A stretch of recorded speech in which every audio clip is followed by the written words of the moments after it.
बिस्मिल्लाहिर्रहमानिर्रहीम।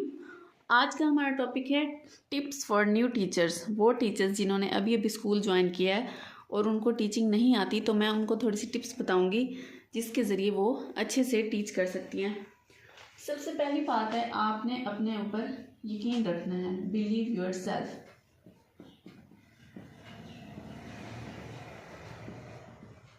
जब तक आप कॉन्फिडेंट नहीं होंगी, चाहे आपके पास जितना भी नॉलेज होगा, आप अच्छे से बच्चों को टीच नहीं कर सकती। इसलिए आपने अपना एतमाद कायम रखना है। क्लास हो या ऑफिस हो, स्टाफ रूम हो, आपने अपने ऊपर एतमाद रखना है और अपना कॉन्फिडेंस लूज़ नहीं करना। सेकंड बात क्या है, आपने अपना लेक्चर पहले से प्रिपेयर रखना है।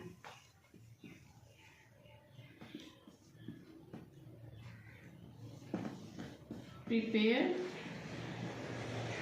Your lesson well. जो भी लेसन आपने टीच करना है उसको आपने एक दिन पहले ही प्रिपेयर कर लेना है कि बच्चों को मैंने क्या पढ़ाना है। क्लास में जाके आपने कौन कौन से इस चैप्टर के मेन पॉइंट्स हैं जो आपने बोर्ड पे मेंशन करने हैं। अगर उसको डायग्राम के ज़रिए आपने एक्सप्लेन करना है तो वो आपको पता होना चाहिए कि मैं इसको किस तरह से ड्रा करके, इसको लेबल करके बच्चों को एक्सप्लेन करूँगा, या उसकी एग्जाम्पल आपको पता होनी चाहिए। रियल लाइफ में उसकी क्या एग्जाम्पल दे के मैं बच्चों को लेक्चर को डिक्लेयर कर सकता हूँ कि बच्चों को अच्छे से समझ आ जाए। ठीक है। थर्ड पॉइंट क्या है हमारे पास, सिंपल लैंग्वेज यूज़ करनी है आपने।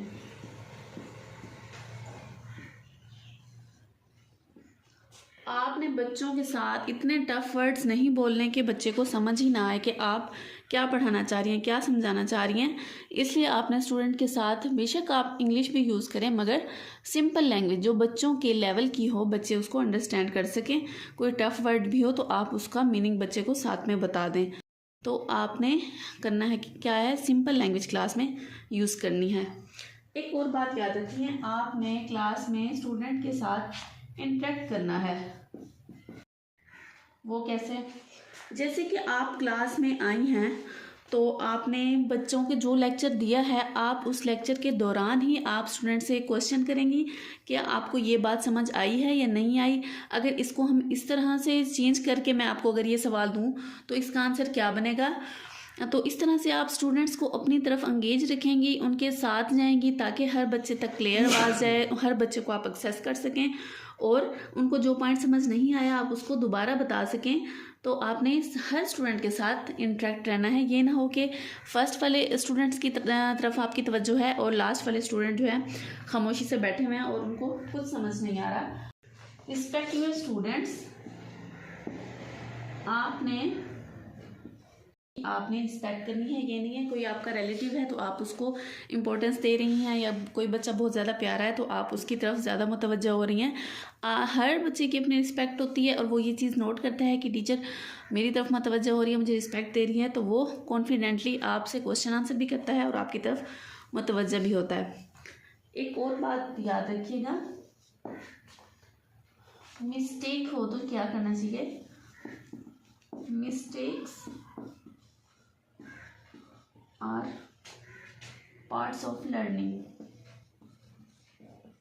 अगर आपसे कोई मिस्टेक हो जाती है ड्यूरिंग क्लास तो कोशिश करें बच्चों को आपकी इस मिस्टेक का पता ना चले, और अगर हो भी जाए तो आप सॉरी करके उसको इम्प्रूव करके बताएं। और अगर आपसे गलती हो भी जाए तो आपने खुद पे शेम नहीं करना। हम ह्यूमंस हैं, हमसे गलती हो सकती है। अगर गलती हो भी जाए तो आप कोशिश करें कि नेक्स्ट टाइम उसको आपने रिपीट नहीं करना। ठीक है। तो ये न्यू टीचर्स के लिए मैंने टिप्स बताई हैं। अपने ऊपर एतमाद रखना है, ठीक है, और अपने लेसन को वेल प्रिपेयर करके जाएं ताकि आपको क्लास में लेसन भूले ना, ताकि शर्मिंदगी का सामना ना करना पड़े बच्चों के सामने। सिंपल सी लैंग्वेज यूज़ करें। सिंपल लैंग्वेज उर्दू है, इंग्लिश है, आप उनको अपनी तरफ मुतवज्जो रखें और अपने हर स्टूडेंट को अपनी तरफ मुतवज्जो करने के लिए उनसे बात करें, उनसे क्वेश्चन करें, हर स्टूडेंट की रिस्पेक्ट करें। और अगर कोई मिस्टेक हो जाए तो ये आपकी लर्निंग का पार्ट है। Okay, thank you.